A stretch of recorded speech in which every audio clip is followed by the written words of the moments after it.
Okay, so welcome back sa ating channel. Ngayon pa lang nakakapanood, again, ako po si Dindo Vergara, ang inyong real estate agent. Yan. So, continuation lang po ito ng ating naunang video. Nandito pa rin po tayo sa Valle Verde Villas, dito po sa Lipa City. Yan. So, yung nakikita nyo po na yan, ito po ay Antonina Expanded Model. Yan. So, pasukin po natin, tingnan natin kung ano yung pwede nating makita. So, let's go!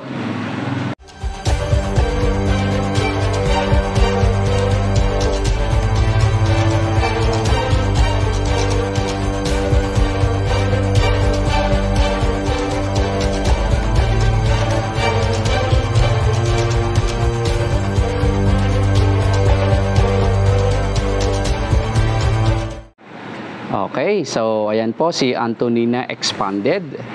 So, very elegant and a modern design. Okay, so tingnan natin. Okay. So ito, since yun nga, open po yung customization dito, kung mapapansin nyo yung gate niya, pinataasan. So, ang standard na turnover is 1 meter lang po yung taas. Okay, pasukin natin. So ito yung ating pedestrian, and then ito yung ating one car carport, one car garage. Okay, so dito sa ating car garage, nandito yung ating entrance door, pero maya na natin tingnan. Dito muna tayo sa left side. So dito sa left side or sa harapan ng bahay, meron kang garden. Ayan. So, ayan. May garden. Tuloy-tuloy lang po tayo. Okay, so left side ng bahay, yung setback niya around 1 meter. And mataas na rin yung perimeter wall niya. So ito yung sliding door, mamaya na natin papasukin. Okay. So dito sa likod, nandito yung ating utility area. So may lababo. Okay, itong door na to, papunta to sa ating kitchen. Pero mamaya na natin papasukin. So pakita ko lang po muna sa inyo yung taas. Okay, sa likod, ito nga po may 1 meter setback pa tayo. Pwede kang magtanim pa dito ng mga halaman. So dito sa left side ng bahay, 1 meter din. Okay. So ito yung ating door. So pagpasok mo ng entrance gate, nandito lang sa gilid yung door. So pasukin natin. So napakaganda ng door, solid. Yan. So pagpasok mo dito, ito yung bubungad sa'yo. Yan. Dito banda yung ating magiging receiving area or living area. Okay. So may malaking bintana dito sa harap. And ang napakaganda ng bintana is yung aluminum. Yan, hindi siya kakalawangin. Yan, may bintana ulit. So, okay. So nandito yung ating banda doon, yung ating kitchen and dining area. Okay? So maganda rin, high ceiling. So, yung combination, yung color combination nito, napakaganda. Yan. Ito yung ating sliding door, papunta sa ating lanay. Yan. Ito yung ating kitchen. So, ang maganda dito sa Antonina Expanded, medyo nakatago yung kitchen niya. Yan. Napaka-elegant ng kitchen. May built-in cabinet sa taas, overhead cabinet, and meron na rin dito sa baba. Okay, so yan, magaganda yung mga ginamit nila. Yan. So, nakaabang na din yung paglalagyan ng ating gas range. Yan.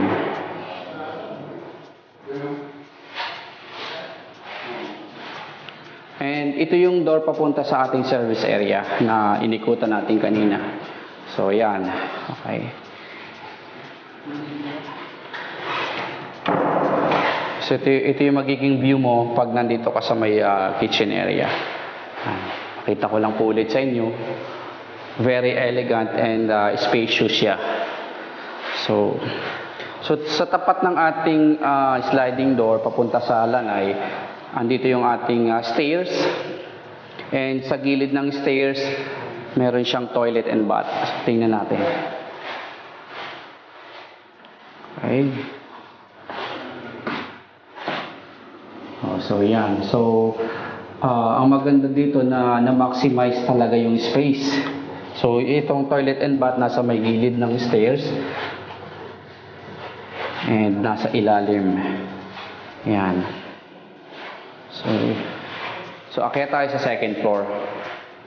Tulad ng mga nauna kong pinakitang unit or model, sa may taas ng stairs, meron din siyang malaking window para pasok na pasok yung natural light. And pwede rin siyang buksan.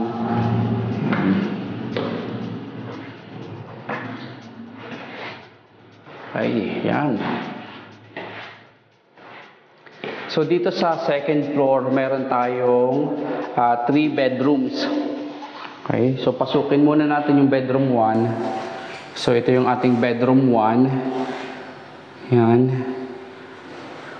So may malaking bintana, 2. So ito yung gusto ko dito sa unit na to eh. Talagang bentahe sa akin yung mga window niya kasi malalaki. And meron siyang built-in cabinet.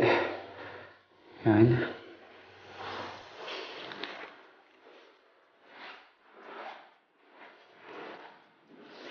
Okay, so ito yung bedroom number 2. Sa katapatan lang po. Yan. Si bedroom number 1 at si bedroom number 2, the same yung size niya. Meron din siyang built-in cabinet. Pero yung design parang magkaiba.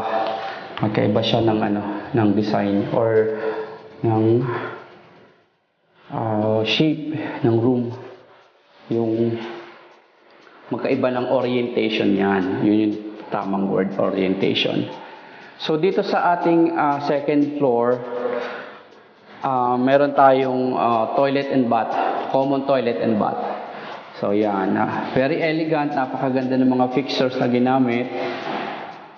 Yung tiles niya mula doon sa baba hanggang ceiling. So, napakaganda. And meron din siyang bintana for ventilation. And I believe lalagyan pa ito ng exhaust. May provision na pwede paglagyan ng exhaust. Okay? So, pasok tayo sa ating bedroom number 3, which is the master's bedroom. So, ito po yung itsura ng master's bedroom. Yan. Okay, pasok tayo.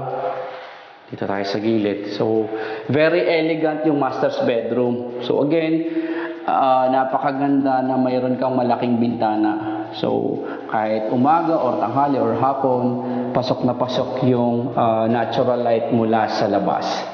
Okay. Meron din siyang built-in cabinet. Okay.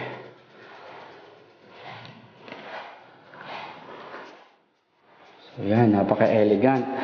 And itong door na to, yan, yung door na yan, ito po yung papunta sa ating balcony. So, meron tayong balcony.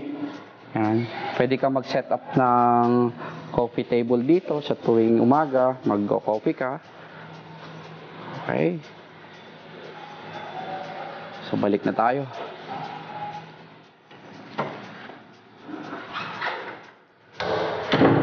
So, baba na tayo.